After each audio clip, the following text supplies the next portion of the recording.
मैंने एक स्टडी पढ़ी थी कि इंडिया में सर्विकल कैंसर के जो केसेस हैं वो एशिया में सबसे ज़्यादा हैं। इतना कॉमन होने के बावजूद, इतनी मौतें होती हैं सर्विकल कैंसर से, उसके बावजूद महिलाओं में सर्विकल कैंसर को लेकर के बहुत ही कम जानकारी है और ज़्यादातर लोगों को तो ये भी नहीं पता कि एक इंजेक्शन की मदद से इसको बचाया जा सकता है। आप एक बार पहले थोड़ा सर्विकल कैंसर क्या है समझा दीजिए प्लीज़, और ये कैसे बच सकते हैं इससे ये भी बताइए। तो अगर ये हमारा यूट्रस, एक्चुअली हार्डशिप का नहीं होता है, बट अगर ये हमारा यूट्रस है तो यूट्रस का जो सबसे नीचे का पार्ट होता है उसे हम बोलते हैं सर्विक्स, गर्भ का मुख, इसको जैसे हम लोग टेक्निकल हिंदी में बोलते मतलब हैं। बच्चेदानी की ओपनिंग कह सकते हैं इसको। बच्चेदानी का जो सबसे नीचे का पार्ट होता है उसमें ओपनिंग होती है। ठीक है। तो मतलब मेरा सर अगर यूट्रस है, हाँ। तो ये पार्ट जो है वो सर्विक्स हुआ। इसके अंदर एक ओपनिंग होगी। सर्विक्स का एक्चुअली मतलब नेक होता है, तो नेक ऑफ द यूट्रस, तो लिटरली ऐसे ही काम करेगा वो।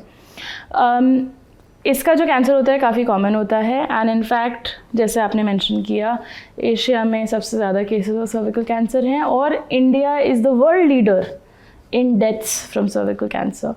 तो हमारे देश में जितने लोग सर्विकल कैंसर से मरते हैं उतने किसी और देश में नहीं मरते हैं। ऐसा क्यों है? पर डायग्नोसिस बड़ी लेट होती है क्योंकि सर्विकल कैंसर के सिम्टम्स बड़े ही ऐसे वेग से होते हैं।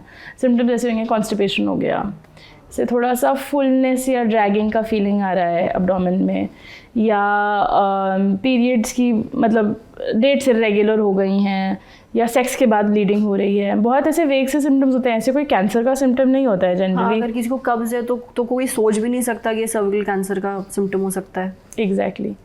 तो वो, और जब तक जनरली लोग डॉक्टर के पास पहुंचते हैं तब तक ऑलरेडी कैंसर काफ़ी मतलब आगे बढ़ चुका होता है, फैल चुका होता है शरीर में, तो डायग्नोसिस बड़ी लेट होती है। अर्ली डायग्नोसिस का एक पार्ट होता है जिसको हम पैप स्मीयर टेस्ट बोलते हैं, जो टेक्निकली हमें हर 3 साल पे कराना चाहिए। हमारी नेशनल गाइडलाइंस भी इसे रेकमेंड करती हैं, पर कराता कोई नहीं है। और ये टेस्ट आप गायनी के पास जाकर के करवाते हैं? जी। कितना पैसे लगते होंगे इस टेस्ट को कराने अगर आप में? सरकारी अस्पताल में कराइए तो फ्री में होएगा, अगर आप प्राइवेट गायनेकोलॉजिस्ट के पास जाएंगे तो 1500 से कम में ही हो जाता है। ऑन एवरेज करीब 1500 रुपये लगते हैं। और उससे पता चल जाता है कि आपको सर्विकल कैंसर है या नहीं? उससे सर्विकल कैंसर नहीं, एक्चुअली उसमें सर्विकल कैंसर होने से पहले आपके सर्विक्स के जो सेल्स होते हैं उसमें कुछ चेंजेस आ जाते हैं। तो इनफैक्ट ये बहुत अच्छा टेस्ट है क्योंकि ये कैंसर तक तो बात पहुंचने नहीं देता है। ये उससे पहले ही बता देता है कि ऐसे चेंजेस आ रहे हैं जो कि सर्विकल कैंसर में बदल सकते हैं, यानी कि अभी हम स्टेप्स ले सकते हैं इसको सर्विकल कैंसर से बदलने में रोकने के लिए। और हर 3 साल पे आपको टेस्ट रिपीट करना है? एब्सोल्युटली। Okay. और अगर कोई भी हम ऐसे चेंजेस दिखते हैं तो हम छोटे छोटे स्टेप्स लेके उन चेंजेस को हटा सकते हैं ताकि ये सर्विकल कैंसर कभी बने ही ना। अनफॉर्चुनेटली हम लोग पैप स्मीयर्स इतने जल्दी नहीं परफॉर्म करते हैं। और ये तो हुआ डायग्नोसिस या स्क्रीनिंग जिसे हम बोलते हैं मेडिसिन में। आपने बोला नहीं करते हैं, डॉक्टर्स नहीं परफॉर्म करते हैं, लोग नहीं आ रहे इसलिए नहीं? लोगों को पता ही नहीं होता है इसके बारे में। ओके। फिर अगर हम लोग एडवाइस भी करें तो बहुत सारे लोग हिचकिचाते हैं कि नीचे के रास्ते से कौन सा टेस्ट होना है, क्योंकि लोगों को पता नहीं है इसके बारे में। तो काफ़ी घबराहट होती है लोगों को इस वजह से।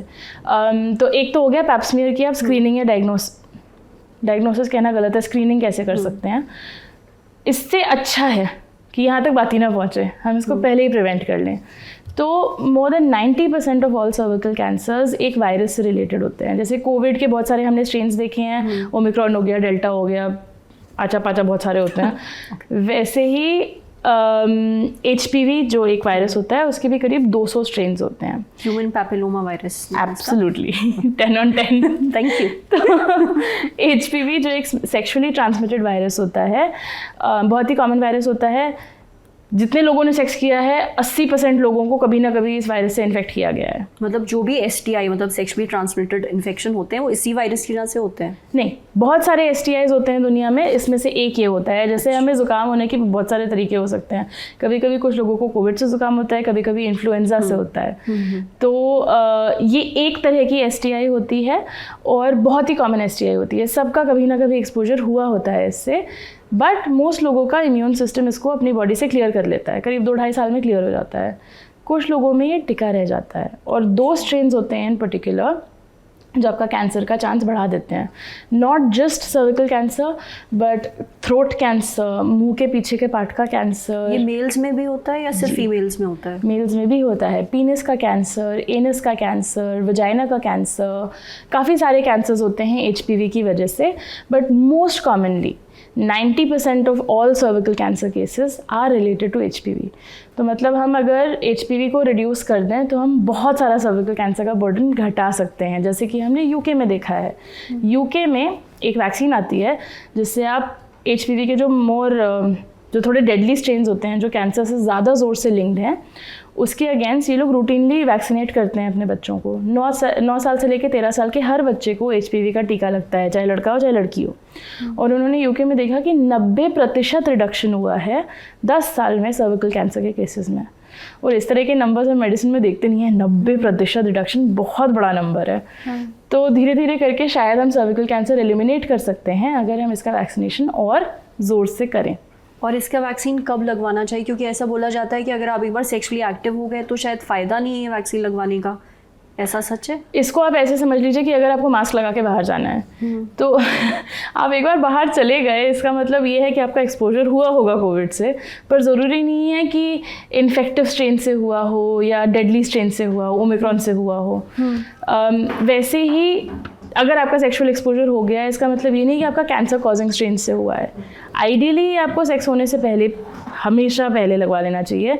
9 साल से ऊपर के हर बच्चे लगवा सकते हैं इसे। अच्छा। और 9 से 15 के बीच में अगर आप लगवाएं तो आपको 2 वैक्सीन लगवानी पड़ेंगी। 15 से 45 के बीच में अगर आप लगवाएं तो आपको 3 वैक्सीन लगवानी होंगी। और अभी हिंदुस्तान में ये वैक्सीन बहुत महंगी आती है। कितनी?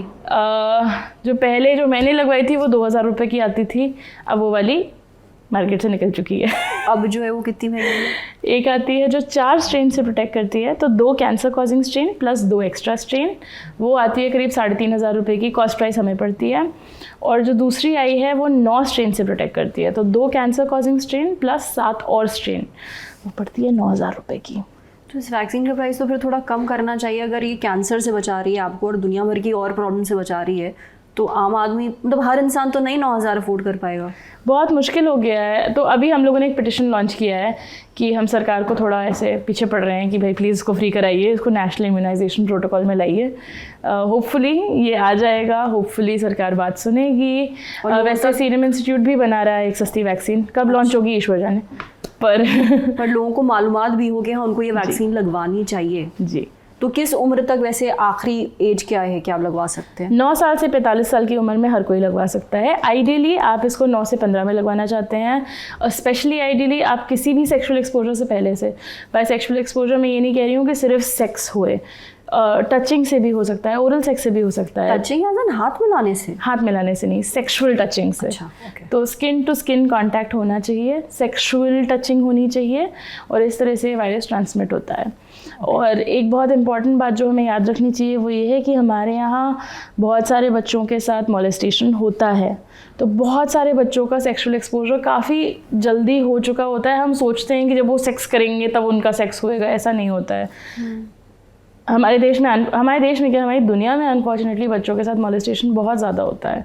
तो बहुत बच्चों का एक्सपोजर काफ़ी यंग एज पे हो चुका होता है। दैट इज़ वाई आप जितनी जल्दी इस वैक्सीन को लगा लें उतना अच्छा।